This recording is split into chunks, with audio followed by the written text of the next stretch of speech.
Hello everyone, कैसे हैं आप सब। उम्मीद करता हूं कि सभी अच्छे होंगे। I welcome all of you on my YouTube channel kinetics chemistry. अभी 2024 का जो नीट एग्जाम है, सभी उसकी तैयारी में अच्छे से लग गए होंगे। सभी ने उसकी तैयारियां शुरू कर दी होगी। जिनका बोर्ड्स है उन्होंने भी बहुत ही अच्छे से अपनी तैयारियां शुरू कर दी होगी। किन्हीं लोगों का अगर 2023 के एग्जामिनेशन में नहीं हुआ है, नीट में कॉलेज अलॉट नहीं हुआ है, या जेई के काउंसलिंग में उन्हें कुछ नहीं मिला है, अगर वो गैप लेने का सोच रहे हैं, तो मैं उनसे एक बात कहना चाहूंगा आज की क्लास से पहले, कि ये गैप आप सिर्फ तभी लें जब आपका दिल कहे कि गैप लेना है। और दूसरी बात जो इससे भी ज्यादा जरूरी है, वो कि जब आपका दिल कहे कि जो गलतियां हमने पिछली बार कर दी थी वो हम इस बार नहीं करेंगे। अगर आपने वही गलतियां दोबारा रिपीट करनी है, अगर आपने वही जो गलतियां पिछली बार आपने कर दी थी वही दोबारा रिपीट करनी है, तो आप गैप न लें, इससे अच्छा आप डिग्री करें। अगर आप गैप ले रहे हैं तो सबसे इंपॉर्टेंट और पहली ही सबसे इंपॉर्टेंट शर्त यही है कि आप जो गलतियां पिछली बार करके आ चुके हैं वो इस बार न करें, है ना। तभी आपका जो 2024 में आपको मेडिकल कॉलेज मिल पाएगा। आप जो एप्रिन है, व्हाइट कोट होता है, वो पहन पाएंगे, स्टेथोस्कोप गले में लटका पाएंगे। आप आईआईटी में पहुंच पाएंगे 2024 में, अगर आपने वो गलतियां दोबारा नहीं दोहराएंगे जो आप इस बार दोहरा चुके हैं, है ना। तो उम्मीद करता हूँ सभी अच्छे से तैयारी करेंगे, सभी अच्छे से पढ़ेंगे। अब मैं भी वापस आईआईटी में आ गया हूँ, है ना। आईआईटी भिलाई में वापस आ गया हूँ, तो अब हम रेगुलर क्लासेस शुरू करेंगे। फिलहाल चलिए शुरू करते हैं हमारा जो टॉपिक हम पहले से कंटिन्यू करके रखे थे, केमिकल काइनेटिक्स, है ना। केमिकल काइनेटिक्स, तो चलिए शुरू करते हैं। पिछली क्लास में मैं आपके लिए एक क्वेश्चन छोड़ के गया था, है ना। पिछली क्लास में मैं आपके लिए एक क्वेश्चन छोड़ के गया था जिसमें कोई रिएक्शन थी, A plus B goes for D, है ना। A plus B plus C और डी हमारा क्या था, प्रोडक्ट था। इसमें हमें रेट ऑफ रिएक्शन गिवन थी जो डिपेंड करती है किस पे, ए की पावर 1 पे, बी की पावर 2 पे और सी की पावर एक्स पे। ये जो एक्स है ये हमें अभी तक पता नहीं है। साथ ही साथ जो रेट कांस्टेंट था उसकी वैल्यू भी हमें गिवन थी, 2.13 इंटू 10 रेस टू पावर -3 मोल की power -2 litre square second inverse. Okay, question क्या क्या हमसे पूछे गए हैं देखें। क्वेश्चन हमसे क्या क्या पूछा गया है। पहला क्वेश्चन हमारे पास है ओवरऑल ऑर्डर का। ओवरऑल ऑर्डर का सबसे पहले पहला क्वेश्चन हमारे पास क्या है, एन का, एन बताना है। और मैंने आपको एक चीज पिछली बार बताई है पिछले लेक्चर में, कि जो ऑर्डर होगा वो वही होगा जो रेट कांस्टेंट में जो एल है इसकी जो पावर होगी उससे हमें एक कम कर देना है। तो जो एन यहां से आएगा, क्या एन की वैल्यू आपके सामने क्या लिख दूंगा, मैं एन की वैल्यू लिख दूंगा 1। क्योंकि लीटर की पावर 2 है इसलिए मैं एन की वैल्यू क्या कर दूंगा, 1। अगर लीटर की पावर 3 होती तो एन की वैल्यू क्या कर देता, 2। अगर लीटर की पावर 8 होती तो एन की वैल्यू क्या लिख देता, मैं 7 लिख देता। इस क्वेश्चन में लीटर की पावर कितनी है, 2, तो इसका ऑर्डर क्या हो जाएगा, 1 हो जाएगा। तो आपके सामने आपका जो पहला क्वेश्चन है उसका आंसर आपको सभी को मिल गया, है ना। सभी को अच्छे से समझ आ गया होगा। बिल्कुल इजी सी ट्रिक है कि जो लीटर की पावर होगी उससे आपने एक कम कर देना है। ओके, अब अगला क्वेश्चन देखने हैं। सेकंड इसका क्वेश्चन क्या देखें, order with respect to C. Order with respect to C. अब आपको क्या पता है कि जो एन होगा वो किस किस के इक्वल होगा, जो ए की पावर है उसके 1 प्लस बी की पावर क्या है 2 प्लस क्या सी की पावर क्या है एक्स, यही होगा। यहां तक किसी को कोई प्रॉब्लम है तो बताएं कि ये जो पावर आती है 1 2 एंड एक्स, इन तीनों को टोटल करेंगे तभी तो रिएक्शन का ओवरऑल ऑर्डर आएगा, तभी तो रिएक्शन का ओवरऑल ऑर्डर आएगा। तो एन की वैल्यू क्या हो जाएगी, 1 प्लस 2 प्लस एक्स। और एन की जगह मैं क्या लिख सकता हूँ, एन की जगह आप सभी मेरे को बताएं, एन की जगह मैं क्या लिख सकता हूँ, एन की जगह 1 लिखूंगा। इसका मतलब आपके सामने देखे स्क्रीन पे, एक्स की वैल्यू क्या आ जाएगी, एक्स की वैल्यू माइनस में 2 आ जाएगी कि नहीं आ जाएगी। किसी को कोई दिक्कत है तो बोल दें, एक्स की वैल्यू माइनस में 2 आ जाएगी कि नहीं आ जाएगी। किसी को कोई दिक्कत है तो बोल दें, है ना। इसका मतलब ऑर्डर सी के रिस्पेक्ट में क्या होगा, -2। तो यहाँ मैं इसको मैं ऐसे भी लिखता हूँ, सी की पावर क्या, -2। इसका मतलब ऑर्डर -2। एक बात आप ध्यान रखेंगे यहाँ की मोलिक्यूलैरिटी कभी भी माइनस में नहीं होती, लेकिन ऑर्डर माइनस में हो सकता है। हमारी आंखों के सामने मैंने अभी आपको बना के दिखाया है कि इस ये जो रिएक्शन आपको ऊपर दी हुई है A plus B plus C goes for D, इस रिएक्शन का order with respect to C क्या है, -2 है। क्या इतनी कहानियां सभी को समझ आई है ना? इतनी कहानियां सभी को समझ आई है, तो अब हम अगला क्वेश्चन करें। Rate of reaction when A is double, A is double. तो पिछले लेक्चर में हम करके आए हैं कि जब मैं ए को डबल कर दूंगा, ए को डबल कर दूंगा तो रेट ऑफ रिएक्शन भी क्या हो जाएगा, 2a हो जाएगा, डबल हो जाएगा। कैसे? देखें, रेट ऑफ रिएक्शन इज के, ए की पावर क्या आ रहा है 1, बी की पावर क्या आ रहा है 2 एंड सी की पावर क्या आ रहा है माइनस में 2 आ रहा है कि नहीं आ रहा है? किसी को कोई दिक्कत है? इसको मैं बोल रहा हूँ रेट ऑफ रिएक्शन 1, ठीक है। अब मैं कर देता हूँ ए को डबल, रेट ऑफ रिएक्शन 2 लिखता हूँ इज इक्वल्स टू टू के 2 ए आ जाएगा कि नहीं आ जाएगा, की पावर 1, बी की पावर अगेन 2 आ जाएगा एंड सी की पावर अगेन क्या आ जाएगा माइनस का 2 आ जाएगा। ओके, तो जो रेट ऑफ रिएक्शन 2 हो गया, रेट ऑफ रिएक्शन 2 हो गया, वो क्या हो गया, डबल नहीं हो गया क्या? रेट ऑफ रिएक्शन 1 का डबल हो गया कि नहीं हो गया? 2 रेट ऑफ रिएक्शन 1 हो गया कि नहीं हो गया? आप ये बताएं। रेट ऑफ रिएक्शन 2 है वो 1 का डबल हो गया ना, कि ये जो 2 है, ये जो 2 है ये बाहर आ जाएगा, फिर बचेगा क्या, के, ए की पावर 1, बी की पावर 2 और सी की पावर -2, ये 2 तो बाहर आ जाएगा, तो मैंने 2 लिख दिया। अगेन रेट ऑफ रिएक्शन 1 के जस्ट डबल हो जाएगा रेट ऑफ रिएक्शन 2, जब हम ए की जो कंसंट्रेशन है वो डबल कर देंगे। क्या इतनी कहानियां सभी को समझ आई है? ये मैंने पिछली क्लास में भी बोला था कि फर्स्ट ऑर्डर रिएक्शन में रिएक्टेंट की कंसंट्रेशन डबल करने पर रिएक्शन की जो स्पीड होती है, रिएक्शन का जो रेट होता है वो डबल हो जाता है। फर्स्ट ऑर्डर रिएक्शन में रिएक्टेंट की कंसंट्रेशन आधी करने पर जो रेट ऑफ रिएक्शन है वो क्या हो जाता है, आधा हो जाता है। ओके, इतनी कहानियां सभी को समझ आई है? ठीक है, अगला क्वेश्चन हम एक और है वो अच्छे से करेंगे। फोर्थ क्वेश्चन आपके सामने क्या है, rate of reaction when concentration of B is held. अब ये जो हेल्ड है इसका मीनिंग क्या है, इसका मतलब है आधा कर देना। ये जो बी है इसकी कंसंट्रेशन कर देना कितनी, ये जो बी है इसकी कंसंट्रेशन कर देना कितनी, कंसंट्रेशन कर देना इसकी बी बाई टू कर देना। बी की कंसंट्रेशन को आधा कर दें तब रेट ऑफ रिएक्शन पे क्या इफेक्ट पड़ेगा, ये कहानियां अब हम अगली स्लाइड पे देखेंगे। उम्मीद करता हूँ इतनी जो कहानी मैंने करवाई है यहाँ सभी को अच्छे से समझ आई होगी। तो चलिए क्वेश्चन करते हैं। सबसे पहले रेट ऑफ रिएक्शन जो था, रेट ऑफ रिएक्शन जो पहला था वो क्या था, के, ए की पावर क्या था 1 था, बी की पावर क्या था 2 था एंड सी की पावर हमने निकाला, क्या निकाला -2 निकाला। क्या मैंने सही लिखा है? क्या मैंने सही लिखा है? अब क्या कर दूं मैं, अगर मैं बी को डबल कर दूं, b/2 लिखूं, उस कंडीशन में क्या होगा, b/2 लिखूं तब क्या होगा, रेट ऑफ रिएक्शन इसको मैं 2 बोल देता हूं इज इक्वल्स टू के, ए की पावर 1, b/2 की पावर क्या आ जाएगा 2 आ जाएगा कि नहीं आ जाएगा, सी की पावर -2 आ जाएगा। किसी को कोई दिक्कत? अब इसको मैं सोल्व करता जा रहा हूँ, आप ध्यान देते रहेंगे। के, ए की पावर 1, ठीक है, इसको मैं लिख देता हूँ बी की पावर 2 और 2 की पावर 2। किसी को कोई दिक्कत है तो अच्छे से लिखता हूँ, किसी को कोई दिक्कत आए तो मेरे को बताना। बी की पावर 2 और 2 की पावर 2, साथ में सी की पावर क्या आ जाएगा माइनस का 2 आ जाएगा, तो रेट ऑफ रिएक्शन क्या आ जाएगा के, इसको मैं 1 बाई, इसको मैं आगे निकाल दूं, 2 की पावर 2 का मीन क्या हो गया 4 हो गया ना, तो मैं इसको आगे लिख रहा हूँ, इसको मैं सबसे आगे यहाँ लिख रहा हूँ ना, येलो पेन से लिख रहा हूँ 1/4, बाकी को मैं सेम लिख रहा हूँ के, ए की पावर क्या 1, बी की पावर क्या 2 एंड सी की पावर क्या आएगी हमारे सामने -2 आ जाएगी कि नहीं आ जाएगी? किसी को कोई दिक्कत है तो बोल लें।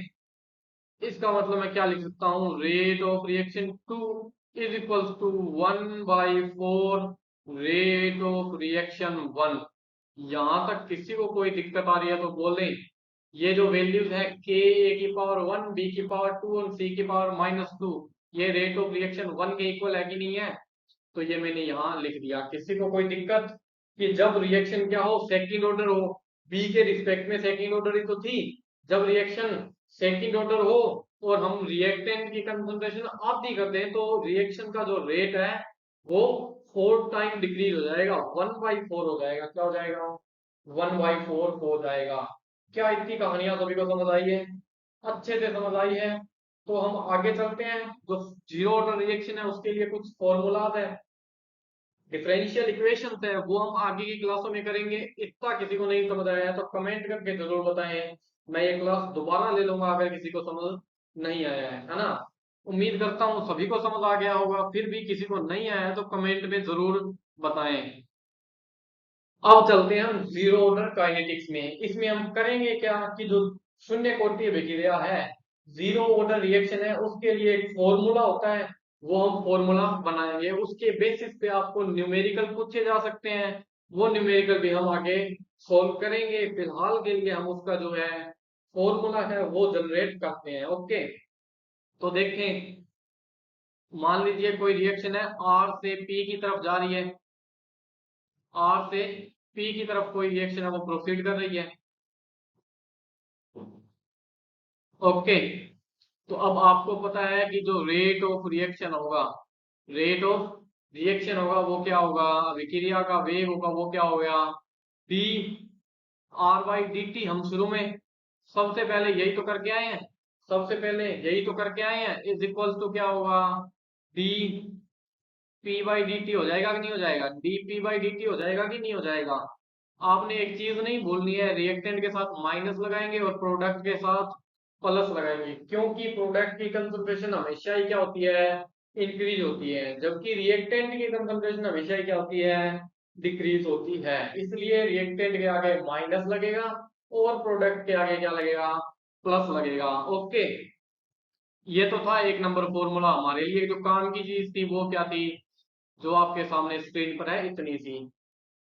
साथ ही साथ आपको एक चीज पता है, एक चीज आपको ये भी पता है कि जो रेट ऑफ रिएक्शन इस अभिक्रिया का लिखूं, इस अभिक्रिया का मैं रेट ऑफ रिएक्शन लिखूं तो वो कैसे लिख सकता हूं, के आर की कंसंट्रेशन के ऊपर पावर जीरो आ जाएगा कि नहीं आ जाएगा, क्योंकि मैंने ऊपर लिख रखा है zero order reaction, zero order reaction के लिए कर रहे हैं तो आर के ऊपर क्या आ जाएगा, जीरो ऑर्डर, जीरो आ जाएगा, है ना।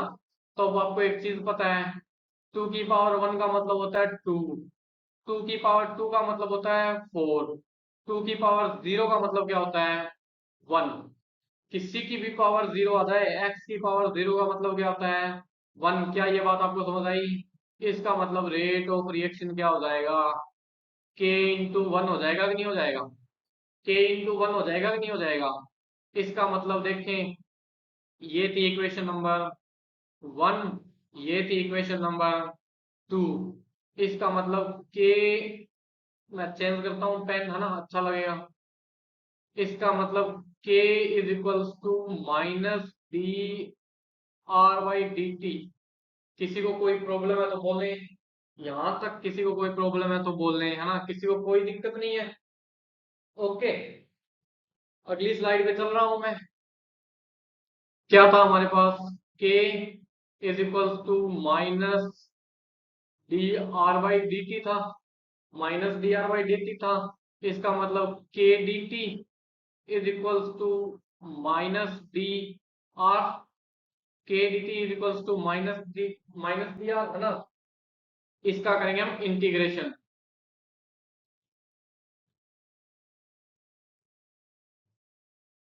इसका हम करेंगे इंटीग्रेशन। बायो वाले बच्चे हैं वो थोड़ा सा ध्यान इस पे न दें, क्योंकि ये मैथ्स के लिए इंटीग्रेशन सारी चीजें मैथ्स के लिए इंपॉर्टेंट है।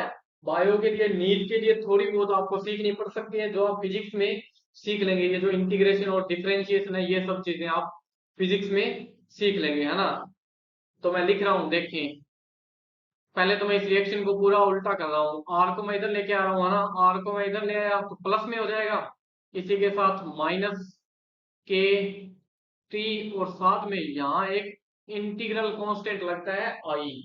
ये जो आई है, ये जो आई है ये कुछ नहीं है, एक इंटीग्रेशन कांस्टेंट है। ये हमेशा ही जब हम इंटीग्रेशन करेंगे इसको लगाना क्या है, जरूरी है।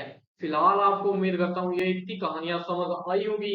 ये जो इक्वेशन है इसका हमने जस्ट इंटीग्रेशन किया है, ठीक है। साथ ही साथ dr का इंटीग्रेशन करेंगे, r आएगा और माइनस को इस तरफ लाएंगे तो प्लस हो जाएगा, और इस वाले को इस तरफ लाएंगे तो माइनस हो जाएगा। इंटीग्रेशन कांस्टेंट लगा के आप इसको ऐसे पुट कर सकते हैं, किसी को कोई दिक्कत होनी नहीं चाहिए, है ना। मैं इसको एक बॉक्स में बंद कर देता हूँ ताकि ये भाग ना सके, कहीं बाहर भाग न सके, है ना। अब देखें थोड़ा सा यहाँ, when when t is equals to 0, when t is equals to 0, उस कंडीशन में जो r होगा, जो r होगा वो क्या होगा, r होगा वो क्या होगा, r नोड के इक्वल होगा कि नहीं होगा। जब रिएक्शन शुरू ही नहीं हुई, जब रिएक्शन शुरू ही नहीं हुई तो जो कंसंट्रेशन थी वो इनिशियल कंसंट्रेशन थी, और इनिशियल कंसंट्रेशन को हम आर नोट से ही तो लिखते हैं, आर नोट से ही तो लिखते हैं। ओके, तब ये ऊपर वाली रिएक्शन क्या बन जाएगी, तब ये ऊपर वाली रिएक्शन क्या बन जाएगी, R naught is equals to minus K, T की जगह मैंने लिख दिया क्या, 0 प्लस में आई की जगह मैंने आई लिख दिया, तो इसका मतलब आई इज इक्वल्स टू क्या हो गया, I is equals to R naught हो गया कि नहीं हो गया। किसी को कोई दिक्कत है तो बोलें, अगर मैं गलत लिख रहा हूं तो भी मुझे बताएं।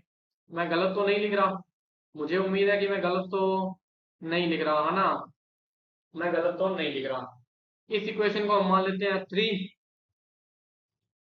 एंड इस इक्वेशन को हम मान लेते हैं 4। अब आपको कहानियां समझ आ गई होगी कि जो आई की वैल्यू है आर नोट, इसको वहां पुट कर दो, आई की जगह इसको पुट कर दो, है ना, आई की जगह इसको पुट कर दो। तो हम कर रहे हैं, देखें येलो पेन से लिखता हूं मैं, R is equals to minus K T plus I था, ये हमारी इक्वेशन नंबर क्या थी, 3 थी। और फोर्थ नंबर इक्वेशन थी आई इज इक्वल्स टू क्या था, आर नोट था, ये हमारी इक्वेशन नंबर क्या थी, 4 थी। अब मैं इन दोनों को मिक्स करके लिख रहा हूँ, इन दोनों को मिक्स करके लिख रहा हूं, तो r is equals to minus K T plus R naught. किसी को कोई दिक्कत है तो बोल लें। ओके, इसका मतलब क्या हो गया, K T is equals to R naught minus R. ये जो हमारे पास निकल के आ गया, इसकी फाइनल इक्वेशन है वो हमारे पास ये निकल के आ गई। किसी को कोई दिक्कत है तो बोलें। इसके साथ साथ मैं यहाँ लिख रहा हूं वेयर, वेयर के आप सभी को पता है रेट कांस्टेंट, टी आप सभी को पता है टाइम, आर नोड, ये आर नोड क्या है, initial, initial concentration, initial concentration, and R क्या है, concentration at, concentration at time T, concentration at time T. हमारे लिए जो सबसे इंपॉर्टेंट इक्वेशन है वो हमारे लिए आपके सामने ये जो मैंने स्क्रीन पर लिख रखी है, ये हमारे लिए सबसे इंपॉर्टेंट इक्वेशन है। आप इसको स्टार लगा लेंगे और ढंग से देखेंगे, इसके बेसिस पे हम थोड़े से एक डायग्राम बनाएंगे, एक ग्राफ क्रिएट करेंगे, तो वो आप उस इक्वेशन को ढंग से देख लें, है ना। तो चलिए शुरू करते हैं ग्राफ। अब जो हमने फॉर्मूला निकाला है ना, जीरो ऑर्डर रिएक्शन के लिए क्या निकाला, एक फॉर्मूला निकाला, वो क्या था, K T is equal to R minus R naught. इसके बेसिस पे हमने क्या करना है, सॉरी उल्टा लिख दिया ना,